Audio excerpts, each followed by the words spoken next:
Now joining us for the first time, it will not be the last, is Joe Bertolino, President Joe. He is Dr. Bertolino is the president of Stockton University down in South Jersey. Good to see you, President Joe. Good to see you. Thanks so much for having me, Steve. Appreciate it. You got it. Describe the university. Describe the university. We are a public regional university here in South Jersey, about 8,600 students. 40% of our students are Pell eligible. 40% of our students are from underrepresented groups, and vast majority of our students are commuters who come from New Jersey, the South Jersey region in particular. Like many public regional institutions, I'd say that we are an institution that serves the working class. Really, most of our students come from working class families. That's who they are, and that's what we're about. So, And the affordability issue, President Bertolino, huge, disproportionately an issue for your students, correct? it is. It is. The fact that 40% of our students are Pell eligible, I think Describe Pell. It's a financial aid program. it is a financial aid program. So students who fall below a certain threshold essentially are more eligible than others for $6,000 to $7,000 in additional aid on top of whatever other state or federal aid or Stockton aid they may receive. So it's pretty significant. I think it speaks to the mission of our institution and who we are and who we serve. So we're really providing an education for students and communities that otherwise may not be given the opportunity. So it's important to us. President Joe, because you asked to be, people Yeah. are like, why is Adubato calling him President Joe? I didn't come up with that. You are called that on campus. Is that true? I am. I am. And is it also true? Is it not a fact that you move around the campus? You are seen, you are engaged, involved, and very actively in the community of Stockton. Please talk about it. Very much so. Actually, this is probably my students in my community would say, well, this is a special day because Joe's wearing a tie. More often Usually than don't. not, I'm not a jacket and tie guy if I can help it. I'm out and about on campus and in the community all of the time. It's not unusual for students and faculty and staff to know who I am. I'm highly visible, and it drives my staff crazy, quite frankly, following the schedule, because I have a very bad habit of stopping along the way from one point to the next. So I think the staff has learned to adjust to build in extra time because they know I'm going to stop and speak to as many individuals as possible, especially students. How dare you talk to students? Let me try this name, Joe. DE&I, diversity, equity, inclusion, not just a policy or a slogan. It's very real for you. You're the first openly gay president of a university in this state, if I'm not mistaken.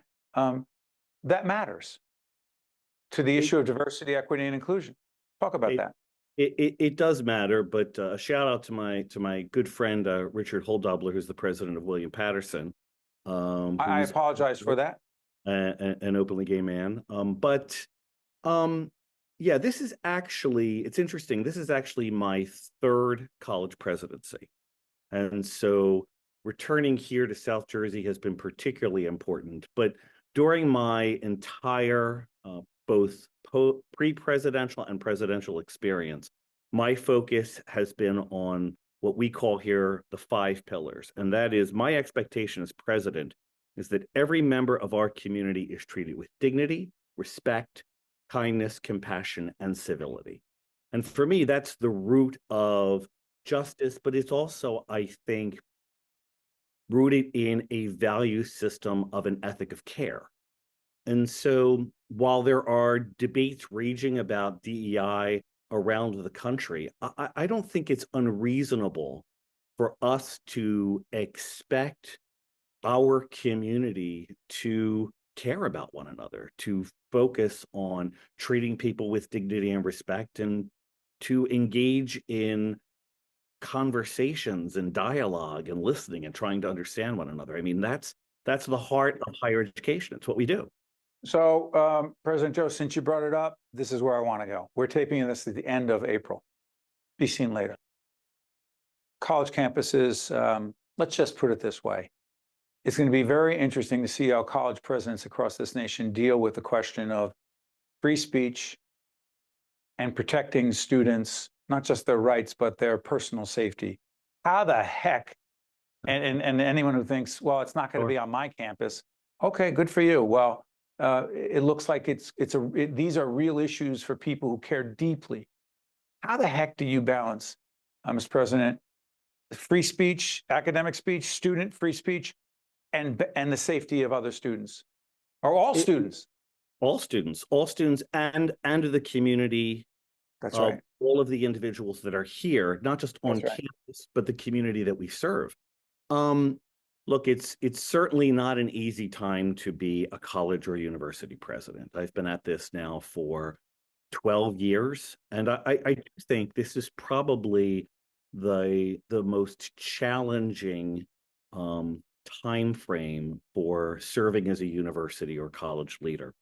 I'm really proud of the work that we've been doing here at Stockton. I think right after the horrendous acts of October the 7th occurred, my immediate response was to bring the community together here at Stockton and really to engage a conversation about what has happened, the pain that individuals on all sides of these issues are experiencing. My job is to ensure that we are taking care of all of our students, all of our community, regardless of what side of an issue that they believe in.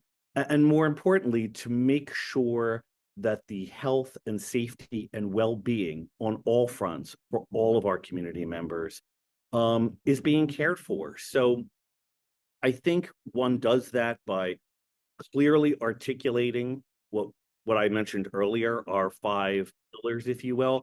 And secondly, providing opportunity for individuals to share their perspectives, do so in a way that falls within the parameters of the rules and regulations, being consistent across all groups, and then providing opportunities for people to learn, listen, and engage. We've done that here. There have been protests here. Of course there have been. But you probably haven't heard a lot about them because they've been civil. They have been educational in nature. We actually brought students in our community together from multiple sides of this issue and other issues, and folks sat for hours at tables within our campus center, engaged in dialogue. That didn't mean that people left agreeing with one another. That wasn't the point. Did they listen to each other? Listened to each other. And as educators, that's our responsibility. How are we providing a space and a safe space for students to be able to express themselves and for students to also listen to others and learn and share? And I think we've done that very well here, and I'm really proud of what we've done. You've been listening to and watching Dr. Joe Bertolino, president of Stockton University down in South Jersey, right outside of Atlantic City. President Joe, don't let this be the last time you join us, okay? I would love to come back anytime. You got it. I'm Steve Adubato. That's President Joe. We'll see you next time. Think Tank with Steve Adubato is a production of the Caucus Educational Corporation, celebrating 30 years in public broadcasting. Funding has been provided by NJ Best, New Jersey's 529 College Savings Plan. Holy Name, the New Jersey Education Association. PNC Foundation, New Jersey's Clean Energy Program. PSEG Foundation, Robert Wood Johnson Foundation, IBEW Local 102, and by Delta Dental of New Jersey. Promotional support provided by NJ.com and by Insider NJ. Hey kids, PBS Kids and Delta Dental want you to have a healthy smile. So here are some tips for you to remember. Number 1, eat plenty of crunchy fruits and vegetables. Number 2, brush your teeth after eating sugary snacks or drinking sodas. And number 3, drink lots of water to wash away food particles. When your teeth are happy, all of you is happy. From PBS Kids and Delta Dental, have a healthy smile.